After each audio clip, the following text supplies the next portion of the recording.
Exploring this East African gem on a budget is not only possible, but incredibly rewarding. Whether you're a solo backpacker, a volunteer, or just a budget-conscious traveler, we provide valuable insights and resources to make your journey unforgettable without breaking the bank. Book your trip now with just a $300 deposit and flexible monthly payments until your travel date. For more travel inspiration and tips, follow us on Instagram or visit us at visittanzania4less.com. Visit Tanzania for Less, your dream adventure within reach.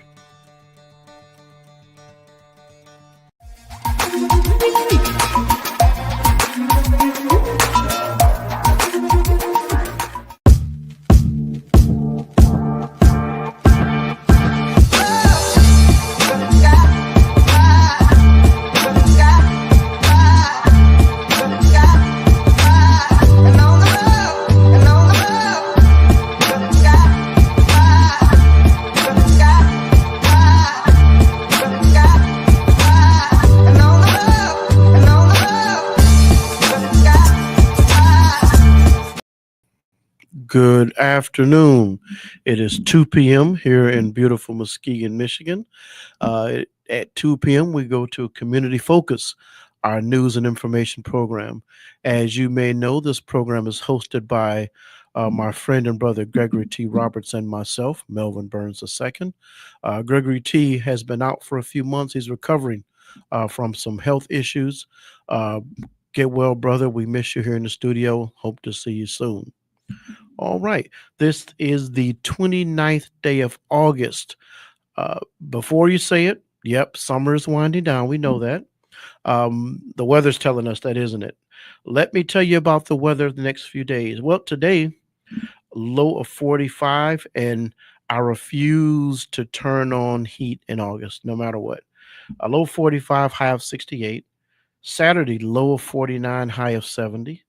Sunday, sunny, low of 51, high of 74. Get a sunny on Monday, low 54, high of 76. Tuesday, low of 57, high of 76. Wednesday, there's a 40% chance of rain, low of 58, high of 69. And Thursday, 55% chance of rain, low of 52, high of 60. So whether we like it or not, summer's winding down and that fall weather is beginning to set in. It's good to be back. I was away last week in South Carolina, which was a little cool, but away with spending time with family in South Carolina. It was a nice chance to get away, but it's good to be back here in the studio. So my five things, as you may be used to, these are not the top five news stories, just five things that I want to share with you today. Number one, you may know this is news. We do not yet have a state budget, and all those folks who are waiting for things like school aid numbers and those types of things are all been held up. They have until September 30th. So I know last I heard the House had a proposal for um, the governor for the rest of the legislature, but we're a little bit of ways away.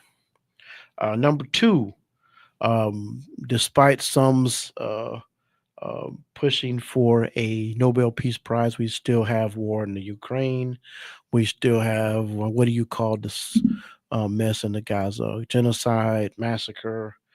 We still have that going on in Gaza. Number three, did you notice high school football started? I would love to tell you that we can report a Big Reds and Muskegon Heights Tigers win. I can do neither, but we are off and running with fall football. Which leads me to sort of my fourth point. Traveling last week, seeing family from all over the country. You ever think about the wide variation in the school start? There are some schools that started this week, a few started a week before. There are students who started the first week of August. It just strikes me as strange, just the wide variation of when schools start. I'm talking about elementary, middle school, and high school. My fifth item, I am sad to report or repeat this. One of my favorite places in Muskegon, Lakeside Emporium, has announced that they'll be closing to in store customers. When I need my candy fix, that is where I go. and to Lauren and Gary Sample, two of the nicest people you will meet in Muskegon County. I will miss seeing you all face to face, but I'll probably place an order online, and you all know my specialties. So that is our top five for today. Now, the reason we get together here at 103.7 to beat is news and information, and today is no different. I want you to join me and welcome this beautiful lady to my left. She is Kelly Hunter Payne, and she has an event coming up on Sunday the 31st, which is Fentanyl Awareness Week, and we have a Justice for Trayvon event taking place. Welcome to the program. Thank you. Ms. Hunter Payne, why don't you tell people a little bit about yourself? My name is Kelly Hunter Payne. I have 6 children. I'm a member of Beulah Missionary Baptist Church, Mhm. where Reverend James Williams is my pastor. I have a number of grandkids and 1 grandchild. I'm a longtime resident of Muskegon. Okay. That's why. Yeah. Now, we just happened to meet by chance a couple of weeks ago, and you were sharing a little bit of your story. Justice for Trayvon. Tell people who Trayvon Burr is. Trayvon Burr is my son, my youngest son. He's 23 years old. Mhm. Um, And tell people the story. his story is he was laced with fentanyl Hmm.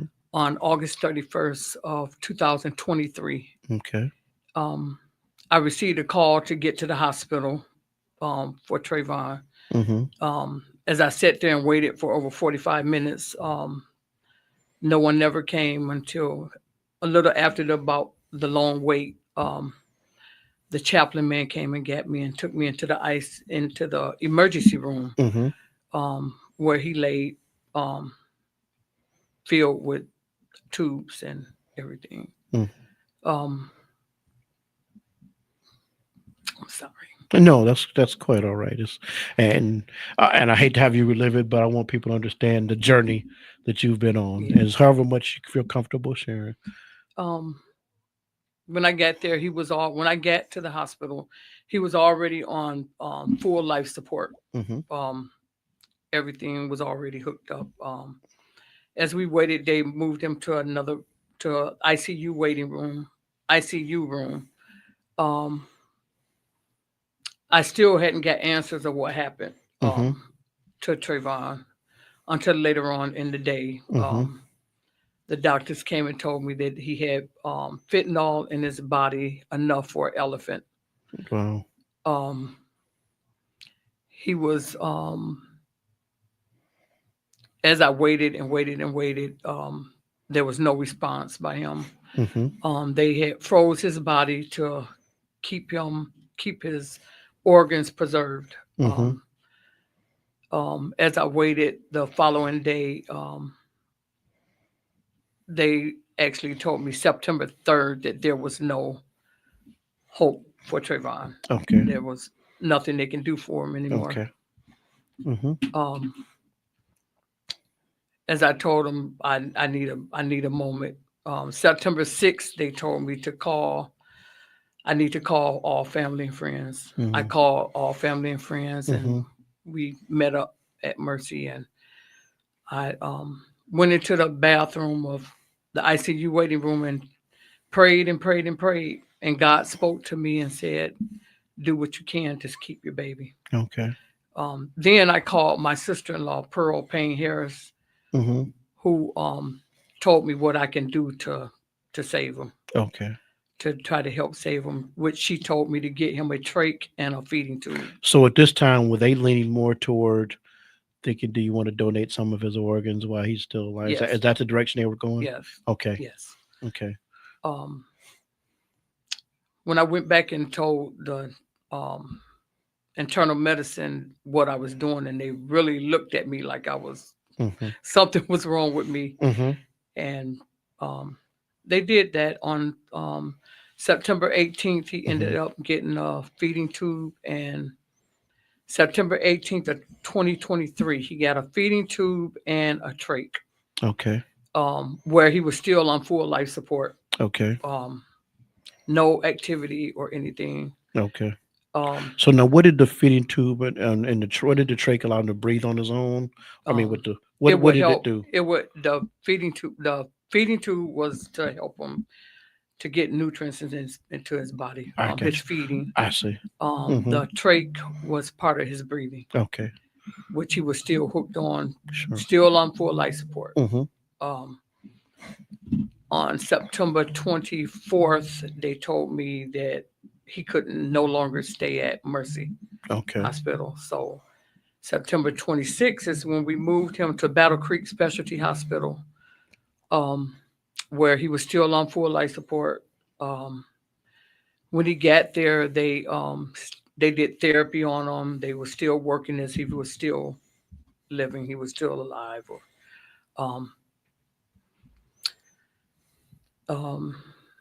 September 28th, they were still working with him. On September 28th, he moved. He stayed there all that time until October the 8th. Okay. October 8th, he moved to up to Clare, Michigan. Mm-hmm. Medi Lodge is a nursing home up in Clare, Michigan. Okay. They had let me go back. They did Battle Creek Specialty Hospital weaned him off life support. So Okay. he was Okay. still on oxygen, but Mhm.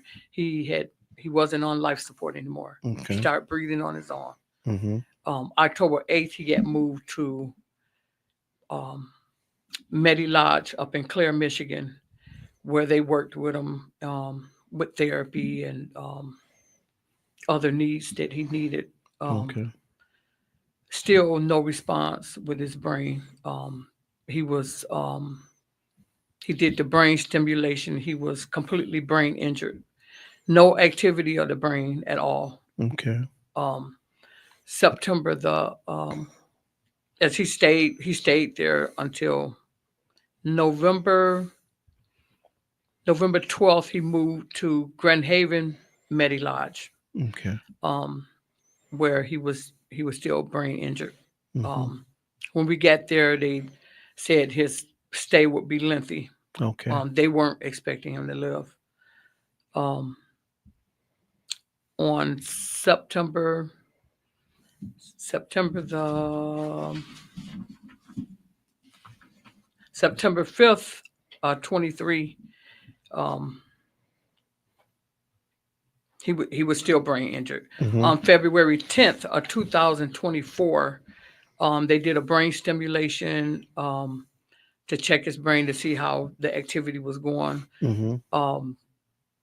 Praises to God, his bottom half of his brain is fully functioning Okay. now, and the top half is working itself up. Okay.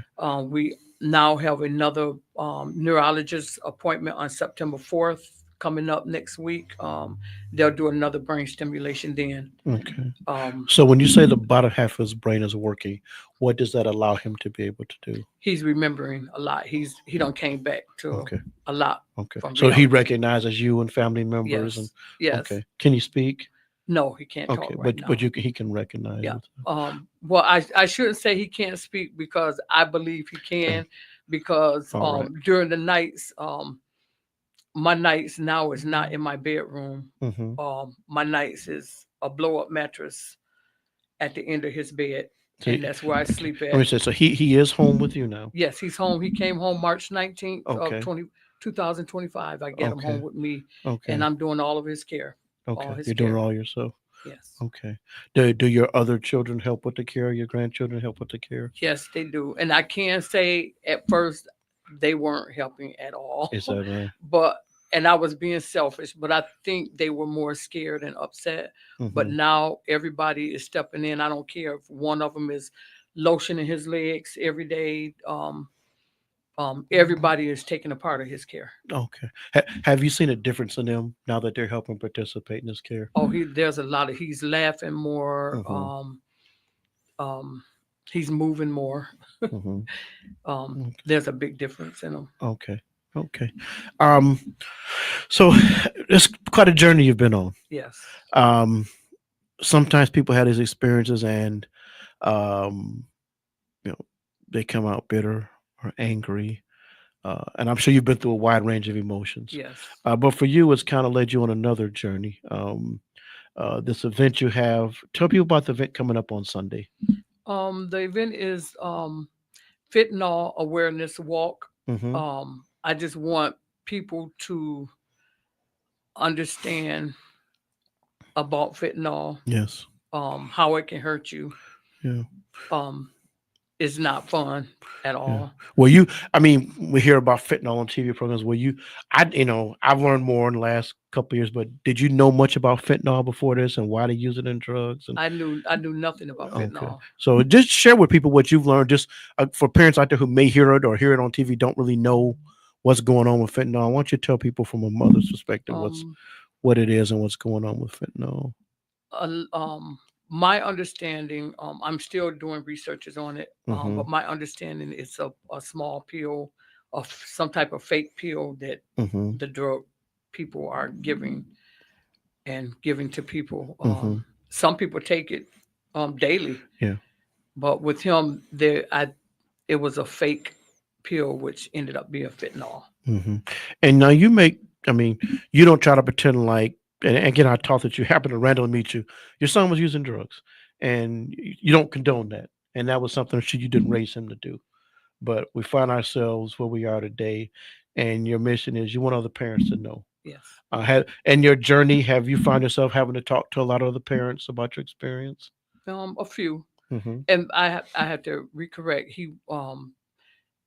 The only drug he was using was marijuana. Yeah, Yeah, and we should mention that because they will lace marijuana with fentanyl, yeah, and so and that's exactly what happened with yes, him. yeah, and I apologize for not saying it correctly. So people should always not don't think it's well they just put it in hard drugs. No, it will be laced in marijuana, other I don't want to say safe drugs, but and you did share this. I apologize if I said that incorrectly, but they will lace marijuana and other drugs with fentanyl. Um, and so this event is you want other parents to know about fentanyl. Yes, Want to know about the journey you've been on. Now this is taking place at Angel Community Church. yes. Okay. From what'll be going on during this day? We have raffles. His sister's gonna sing one of his Mm-hmm. favorite songs. Mm-hmm.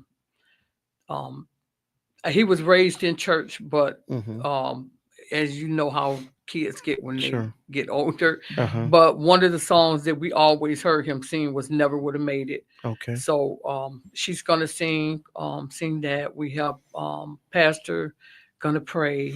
We have gifts to give out, Mm-hmm. numerous gifts, Okay. and eat and just talk and Mm-hmm. socialize. Okay. What what is the main thing you want people to leave with at the end of the day when they come to the event Sunday? What's the main thing you want people to say or experience that they take away from them from the event? I hope they talk to their children Mm-hmm. about the drug. Mm-hmm. I just hope it stops. I hope even I pray daily on the people that's giving it to the innocent people. Mm-hmm. Um, I just hope it to stop. I hope it all Yeah. stop and Yeah. end. And you mentioned you have, several grandchildren. Uh, Given this experience that you've gone through with Trayvon, has it caused you to maybe have different conversations with your grandchildren, or do they ask questions that you're able to share with them about, why is Uncle Trayvon like this? No, because I came flat out and I told them. Mm-hmm. Once they start seeing them, Mm-hmm. I told them flat out what happened to them, Okay. and now it makes me even talk more on drugs with them Mm-hmm. about drugs, and Yes. so Yes. Okay. And I was asking about the care. You said a lot of the family members help. I found this experience when before my mom passed, we had a lot of the grandkids helping with her care, and I think it made a big difference in their lives. With your other children and grandchildren helping with Trayvon, have you seen it affect their life in any kind of way? yes, How would you say so? depressed. My youngest, she's 18. She even when it first happened, Hmm. she was going to school, but she completely stopped everything. Mhm. She just stopped doing her schoolwork. And I can tell you the MCEC, Paul Kurgel, and his team was awesome with my daughter. I Okay. give a shout out to them. They kept on her and kept her on her. As I could tell you, when she graduated in 25. Okay. So when it was due time for them to have a meeting with her, she needed 20 credits to graduate, Okay. which we thought she wasn't going to make it. Uh-huh. She made it. Okay. She set up in her mind, I said, Dynasty, you have to book Trayvon. I call him Booger Man. Okay. So Trayvon, Uh-huh. Trayvon wouldn't want you to give up. Okay. So you got to keep going.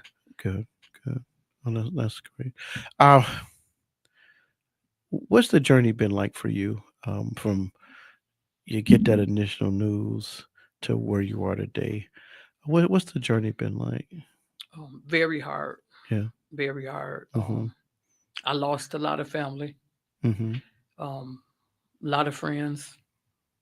But just Um, because your life is now focused on dealing with Trayvon and just That and a lot of them didn't believe. They wanted me to let him go. okay, They didn't believe what I believe.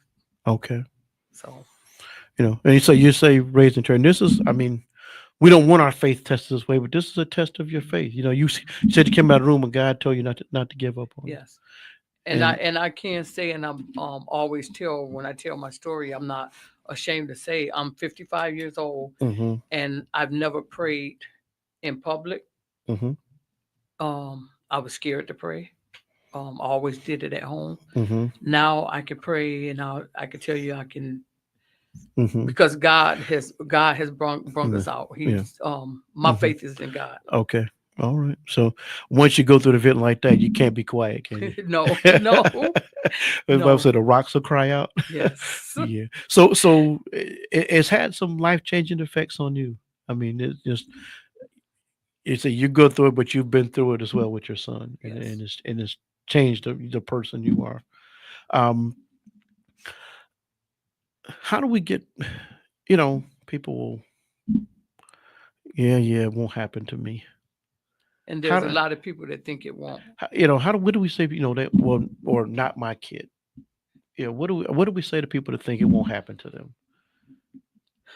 I just pray Yeah. that came to me. Because you To were someone. one yourself, right? This Yes, I this is not was. something 5 years ago you thought, you know what, I'm gonna be. This is what's gonna happen in my life. It wasn't something you. Yeah. I never thought this would happen to me at Yeah. all. Yeah. Um, I just tell the people that some people that I have talked to, be very careful Mm-hmm. because it could happen to anyone. Yeah. Yeah. And it's not a easy road. It's not Mhm. it's not an easy road. I like I said, I lost a lot of things. I stay at home. I just started going to the stores and leaving my son. I didn't want him left with no one. You were early on, was that you had to do it all. Yep, You're I the did it mother, and all. if something got to be done, you got to do it. Yep. Okay. Even if, when the kids walk past him and touch his foot and he'll scrunch up, and I say, watch yourself, Uh-huh. watch yourself. So there's a lot of things that You had to learn that to I had do a to little differently over time, and yes. okay. You talk about your faith. What are some of the things that people that have helped encourage your faith during this journey? To pray and believe something, even when the doctors, are saying something different. What are people or any things that have helped build your faith? Mhm. I look at the community has started. At first, I had no one. Mm-hmm. When I say no one, I, well, I should say I thought I had no one. Okay. I could tell you within 2 weeks now, Mm-hmm. I've done had so much people coming to me, helping me. A lot of them is from my Facebook family. Okay. With Trayvon, he done went worldwide on Facebook. Mm-hmm. Um, Were you hesitant to talk about it early on? yes, I was embarrassed. Oh, I was very embarrassed to okay. talk about it. Sure. Not anymore. All I ask for, all I want is answers. Sure. And I know, as the doctors told me, that Trayvon will never walk, talk, eat the way we eat again. But I don't put my faith in them. My Mm-hmm. faith is in God. And Mm-hmm. so far he's done showed me that yes, Trayvon is going to get better. Mm-hmm. He has a Hoyer lift at home. He was using that. Um, Now he doesn't use the Hoyer lift. Okay. He's sitting up with our help on the side of the bed. Um, he sits in his recliner chair every day. Okay. Now, within 3 weeks now, I done started feeding him by mouth Okay. mashed potatoes, and he's eating applesauce and his favorite drink, a Sprite. Okay. So, All right. That's amazing, isn't it? Um, if people want to get in touch with you, maybe someone else is dealing with it and they don't know how to talk about or something to share it with. How can people get in touch with you? my phone number is 231-683-5972, and my email address is kellypayne6045@gmail.com. Okay. Yeah, and we're here with Kelly Hunter Payne. The event is the Fentanyl Awareness Walk, Justice for Trayvon. It's Sunday, August the 31st from 1 to 5 p.m. at Angel Community Church at 446 Ada Avenue in Muskegon, Michigan. It's going to be fun, food, definitely prayers, games, and fellowship. But again, we're there for a purpose. If you were listening earlier, but Kelly's son, Trayvon, um, uh, received a dose of fentanyl unanticipated with marijuana, and she's been sharing with us the journey she's been on and how that drug has ravaged his body. So we're listening to Kelly share her and Trayvon's story today, and I'm sure you're going to share some of that on Sunday, along with hopefully encouraging and educating other people. Yes. You talked about uh, not having any help and then going on Facebook. How long has it been since you posted on Facebook and started sharing some of what you've been dealing with? I post every day. Every day, all day, I post Trayvon. What made you go from not saying anything to I need to say something, or what made you change? I don't know. I don't know. It just happened. And I wasn't a Facebook person. Okay. I just my kids just they hooked it up on my phone, and I would start playing with my phone, and I just started posting. Okay. And so you started getting responses and comments from people from all over the world. All over. I have North Carolina, Arkansas, Florida, everywhere, all over the world. We have people sending me, as Facebook family bought all of his physical therapy needs, all of his hand splints on leg splints. They supply everything. Every day I'm getting things. Do you have a GoFundMe or something? I have one, yes. Okay. What is your GoFundMe? It's to try to help me get a what's the name of it? Trayvon's Journey. Okay, Trayvon's Journey. And the Facebook page is under your name? Under Kelly Hunter. Okay. So folks, you want to see our Facebook page is under Kelly Hunter, and the GoFundMe, I'm sure, is on there. Yes. It's Trayvon's Journey. Trayvon's Journey. Okay. Good information for us to get out there.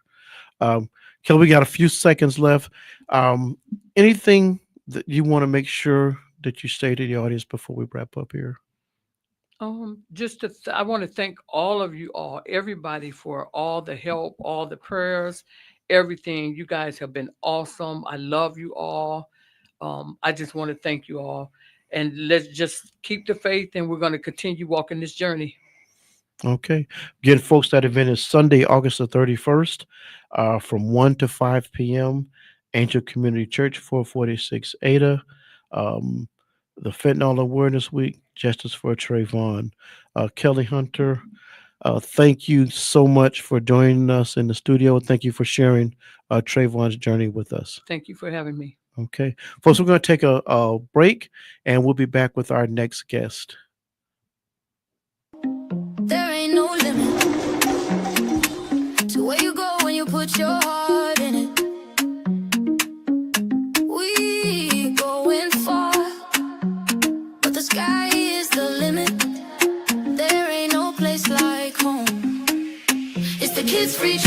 Africa, going back to the motherland.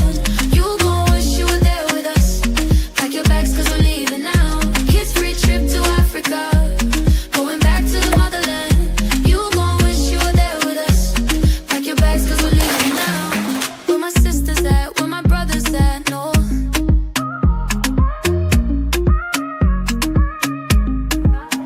There ain't no limit to where you go when you put your heart in it. We're going far, but the sky is the limit. There ain't no place like home. It's the kids' free trip to Africa, going back to the motherland. You gon' wish you were there with us. Pack your bags 'cause we're leaving now. Kids' free trip to Africa, going back to the motherland. You gon' wish you were there with us. Pack your bags 'cause we're leaving now.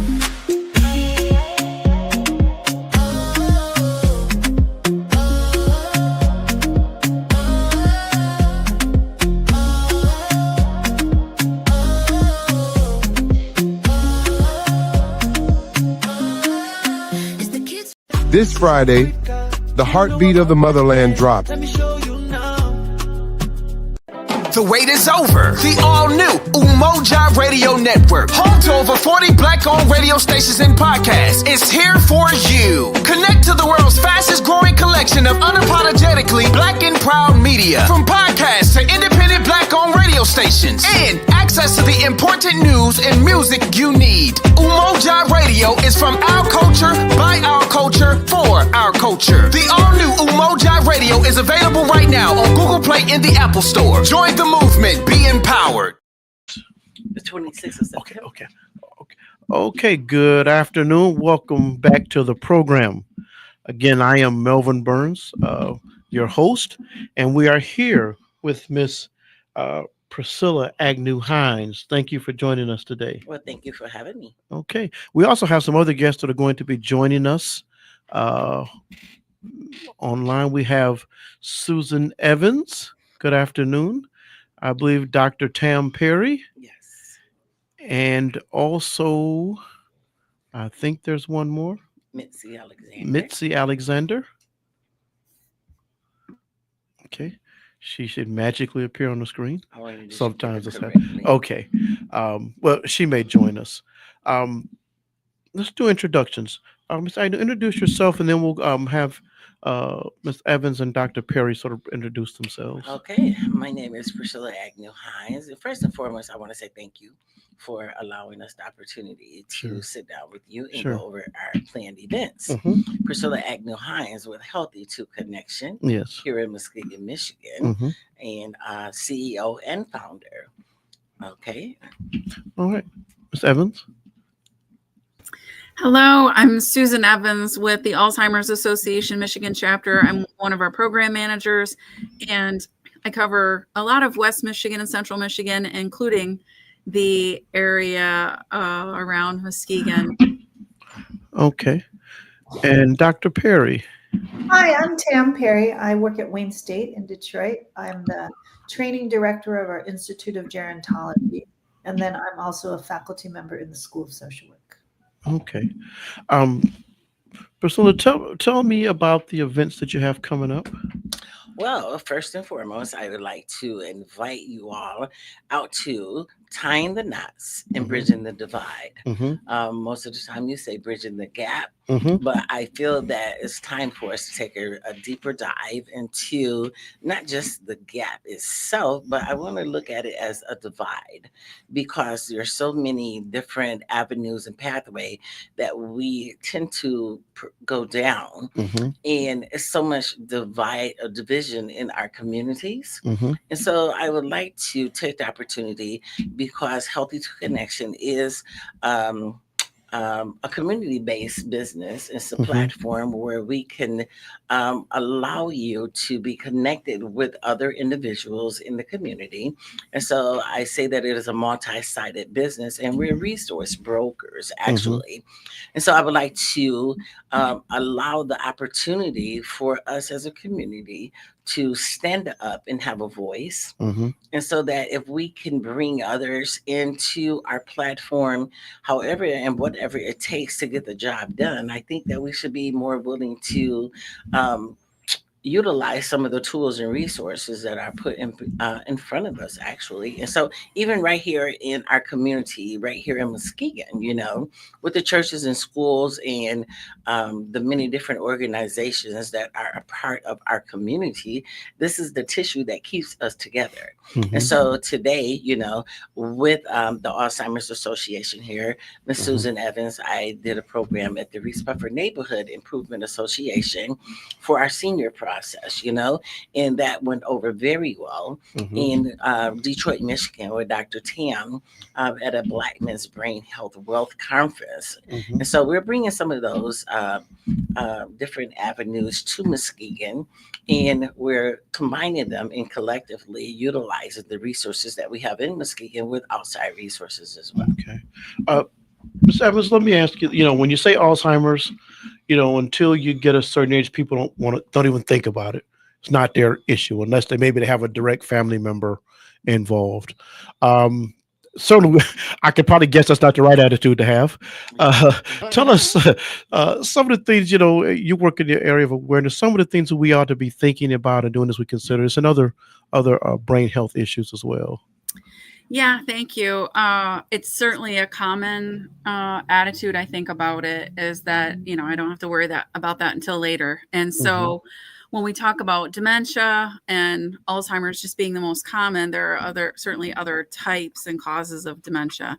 And really, when you think about lifetime and lifestyle and younger people, I think one of the most interesting things is the results of the U.S. Pointer study that it was announced at our Alzheimer's Association International Conference this year, which was in Toronto in July. And it was a 2-year study of 2,100 adults, and it was looking at lifestyle choices in terms of the effect on your brain and whether it can reduce your risk of cognitive decline and measurable cognitive decline.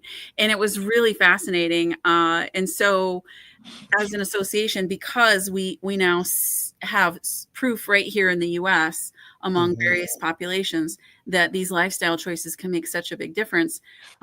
This is something that we're working with health departments across the country, even right here in our area of West Michigan, to spread awareness about that and to try to integrate that message about brain health into everything that the health departments are doing, right down to, like, an example would be, health departments that have a health fair and maybe have bicycle helmets for children. Yeah. And how many 10-year-olds care whether they might develop dementia? Not, maybe they're not thinking about that, but truly that can contribute to brain health later in life, because we know that, a brain injury earlier in life can increase your risk. So it's all of those lifestyle choices, and it's the big things like physical exercise, diet, it's cognitive exercises. So it's, doing brain games and keeping your brain always learning new things. And also it can be things like just regular health monitoring, watching, your blood pressure, your weight, cholesterol levels, looking at your labs. All of those things are important, and they can, in the long run, reduce your risk of cognitive decline and dementia. Yes. Dr. Perry, kind of two things I want to ask you here. One, we know a lot more. It used to be when you hear dementia or Alzheimer's, the minute you heard it, it was almost like, a death knell. But we know a lot more now. So talk to us a little bit about that, and then even what Susan says about things we can do now for those things that might occur later in life. Well, thanks so much for the opportunity to come and talk with y'all today. Really exciting. I would say this: I think we think a lot more about how to age well, and so I guess that's what I would like to cover. And I do believe Susan mentioned some, physical exercise, cognitive exercises. I really wouldn't underestimate the importance of sleep. So there are a lot of researchers out there really looking at sleep and both like the longevity of your sleep, so how long you're sleeping, but also the quality of your sleep. People really should think about that, and talk to your doctor about it if sleep is not the easiest for you. I think the other thing I would want to say, as someone who thinks about aging well, is the importance of social connections. Mm. So social connections, I think the Surgeon General on down has really we are very worried as a country and the globe about people who are isolated. Mm. Actually, we're just kind of coming out of the acute phase of COVID, but we still have to watch out. Sure. But that really changed people saying, "Oh, I need human connections," right? Mhm. And so now that the world is a bit more opened up than it was, Mhm. thinking strategically about who do you call in an emergency, but not just in an emergency. Who do you have regular contact with? Who would who thinks of you, and who do you think of to sort of share your day with, or your week with? And I think that the importance of social connections, relationships, is being shown more and more to be very much a contributor to health and well-being. I did not expect you to say that. That's Yes, interesting. yes. So it's not a magic bullet. It's not Uh-huh. like the one thing. But if you think about it, there's a lot of stuff that you can individually do for your health. Like, should we be working out? I got to watch my nutrition as well. And also, this is the first year that the daily nutritional guidelines are sort of divided by different stage of life. So this is the latest dietary guidelines have really tried to say, in older adulthood, as you age, here's the nutrition. But I think those are often solitary. I think when you think about social connections, it really opens up to kind of even having people imagine, what does that mean for me? There's Yes. telephone, there's in person, there's friends you play online, bridge with, etc. Yeah. Connections to your church as well. So just thinking, everyone creates their own social map as Sure. well. Sure. Okay. Priscilla, tell me now the event, you talk about this idea of bridging the gap, Yes. bridging the divide. Well, The event, tell me about the event, the first event you have coming up, and what do we want to accomplish with this event? okay, I really would like to apologize Uh-huh. because we had one more individual, Oh, which is part of Help You to Connection. sure. And her name is Mitzi Alexander. Mhm. And so she's our behavioral mental health Oh, sure. clinician. Hmm. And I really wanted her to explain her portion as far as our event as well. Sure. But she would be one of the presenters too. So there's some Okay. more information that will be provided. But tying the knots and bridging Mhm. the gap, our purpose is to bring awareness in the community, Mhm. not just basically for the seniors, but we're looking at adolescents, brain health for a neuroscience initiative. Mhm. And so these projects are something that we're really initiating in the schools. I partnered with the MAISD, Okay. which was really huge, and I appreciate the opportunity to do so, Mhm. and allowing us to have a platform at their back to school event Oh, was really great. amazing for us Mhm. to collaborate with some of the other vendors that was there, and for us to excuse me, bring that into our community, okay, as far as tying the knots. Sure. And so the purpose is basically is to spotlight. I feel that on Alzheimer's, dementia, and then it does relate to our children Mhm. because playing sports and sports injury. And so I have Dr. Turner. He's from he is a PhD. He's from Duke University, and he's at the Aging Center as well with the Mhm. Alzheimer's Association. Also, he's a former NFL football player. Okay. And so, and then with the Black Men's Brain Health Mhm. was a conference that we attended for the sports-related injuries with the former football players. And so, Mhm. this is something that I would really like to make sure that if this one is a free event on September the 27th. And so that starts at 9 o'clock until 1 o'clock p.m. But we have an awesome team of individuals that will be, I'm going to say, bringing their professionalism to the platform to integrate with Muskegon. Okay. So we have some things on expert exams. So we're reaching out to the students, we're reaching out to a community as a whole, and we want to make sure that our communities and churches are involved in the move forward process. Okay. If I asked you in general, how is Muskegon in terms of information being out there? Are we in the early stages? Do we get a D, a C, a B? What grade do you give us? I'm going to give you, I'm going to give you. I don't want it personally. No, I'm just really saying because I really Yeah. appreciate the efforts and the Yeah. outcome and everything that we've been initiated with Healthy to Connection has been extremely overwhelming. Yes. The process of our business, it's been a year. I birthed this July 27th. And so it's been a year this year. And so my son, all of this was birthed because he was a victim of fentanyl. Okay. And so the birthing of Healthy to Connection is to, we have a brain lab. It's called a LEA brain lab. So that's to listen, to educate, and bring awareness.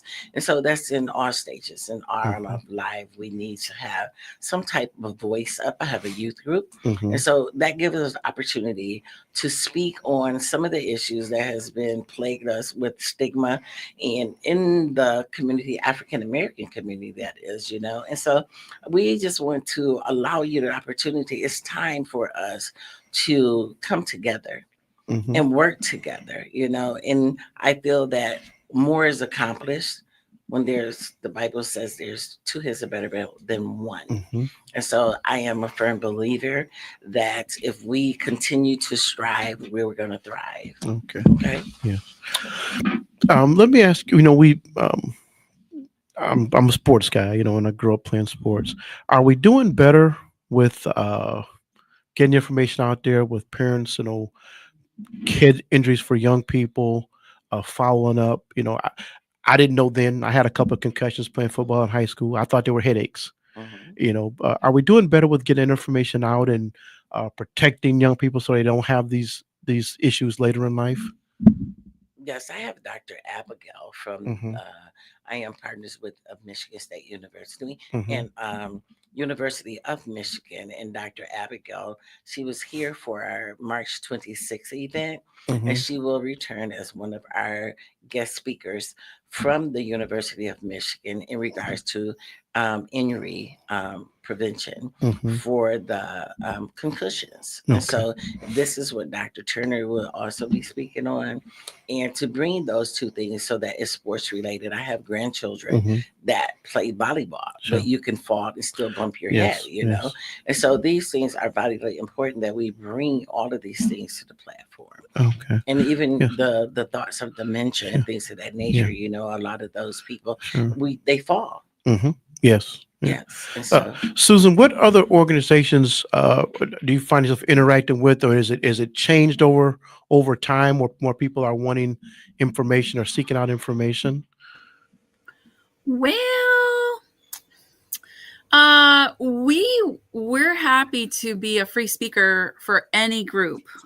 So sometimes they're the most random groups of people that you wouldn't expect. I've spoken at museums, churches, groups of retired teachers, current school personnel, healthcare professions of all types, Girl Scouts. We're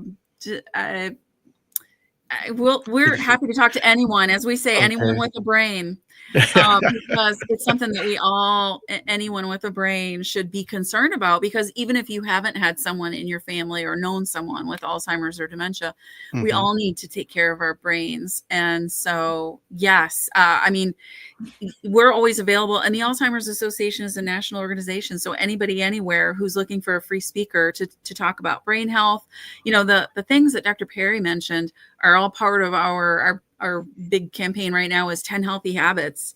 And so it includes all the things she talked about. Those are all based on research.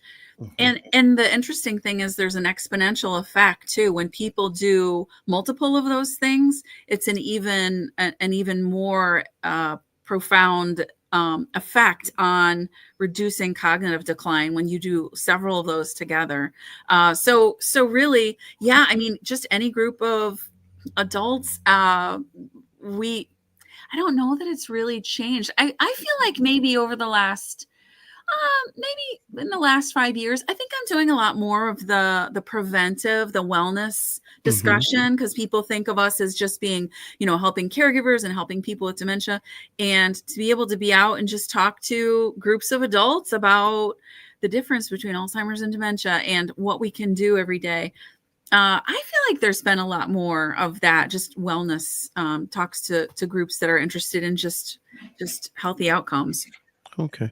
Dr. Perry, let me ask you now again, I know this is all narrative, but are we finding like issues like Alzheimer's, dementia, are they occurring to people younger, or is it just we know more information so we realize it's in younger people? It's showing up in people younger ages. Well, I know like Susan's whole organization is definitely tracking the development and at what age, but I would say there are definitely cases where people develop it in an age that's more middle age, that you're surprised that, oh, okay, that's ultimately the diagnosis. I would say this, we have to think about the gift of longevity, right? So medical advances have let us all, on average, live longer. With that, you have more decline in the most advanced years as well, cognitively. And so you kind of have to think about, yes, there are people developing it earlier, but there also this longevity that we have now is part of this. And the other thing I just wanted to point out that's related to brain health, I think, is thinking about helping people think about aging itself at a younger age and to not fear it. So I'm a member of the board of directors from the Gerontological Society of America, the nation's oldest organization looking at aging issues. And, we're really thinking about reframing aging as not something to be feared, but look at the strengths people bring and the contributions people bring to their families as they age.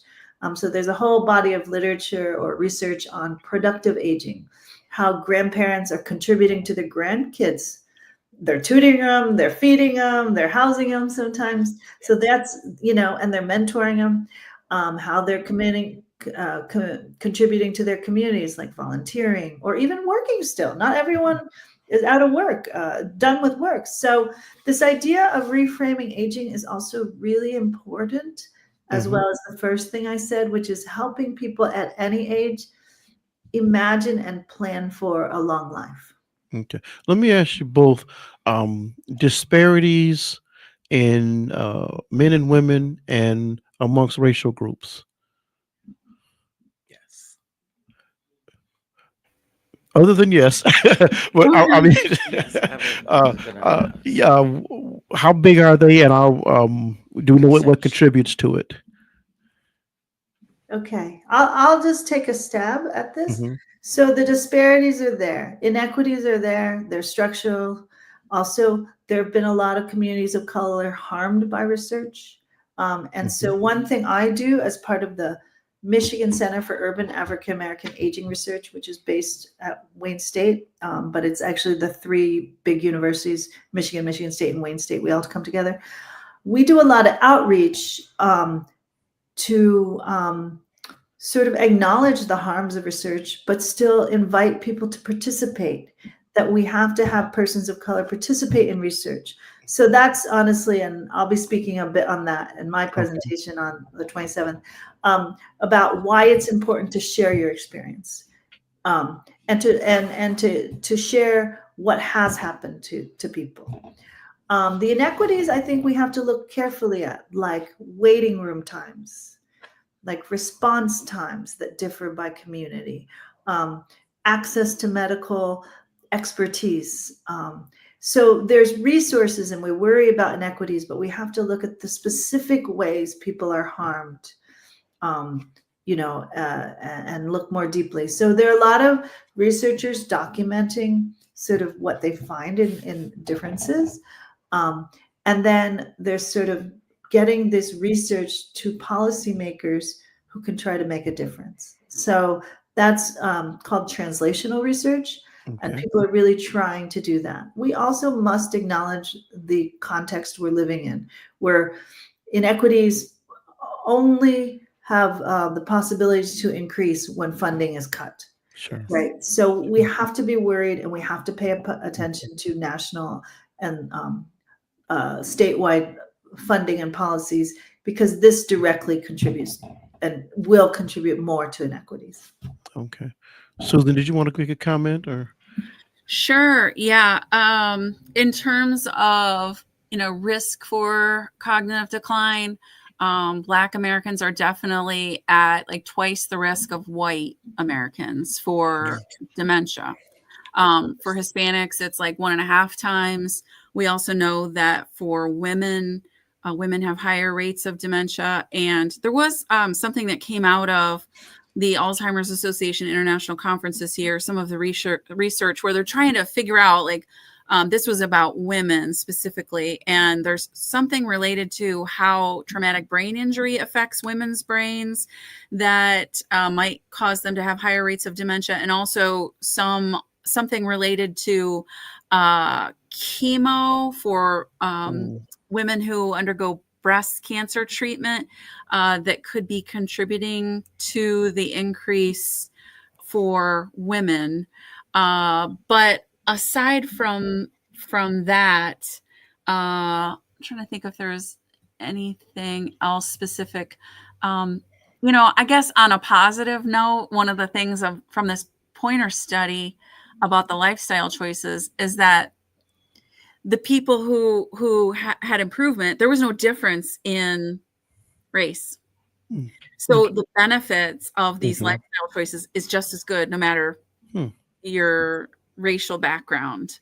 And that was positive. Yes. I think that's a really good thing. Yes. Okay, Priscilla, and time goes fast. I got like 1 million questions. Let's make sure we talk about your 2 events and the specifics. Okay. So let's talk about the whichever one you want to start with. Okay. First and foremost, so tying the knots Mm-hmm.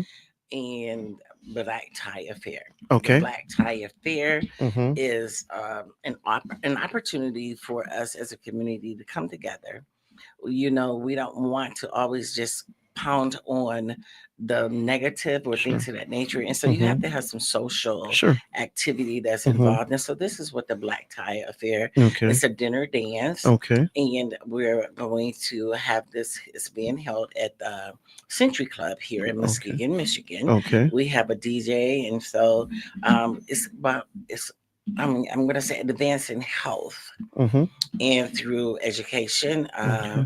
through the community engagement. you know. Okay. And so this will be held, I say actually it would be my son's 47th birthday. Okay. And so we're going to celebrate that with some lovely life Yes. adventures. And then we're going to move over to the conference, which is held at the Delta Conference Center.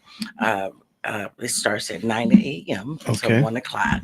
And so you'll have the opportunity, some of the questions that are being asked here today as far as research, Mm-hmm. this is the reason for the Okay. season of this day Okay. right here. Okay. Is because of the research that my son is a partake of, which is the area, the AANRI Mhm. initiative. And Mhm. so that will give us some of the answers as far as the disparities and the stigma that has been attached to the African American. And so what we're doing here in Muskegon is also, we want to collect some data and some survey. And so we'll have some of those opportunities.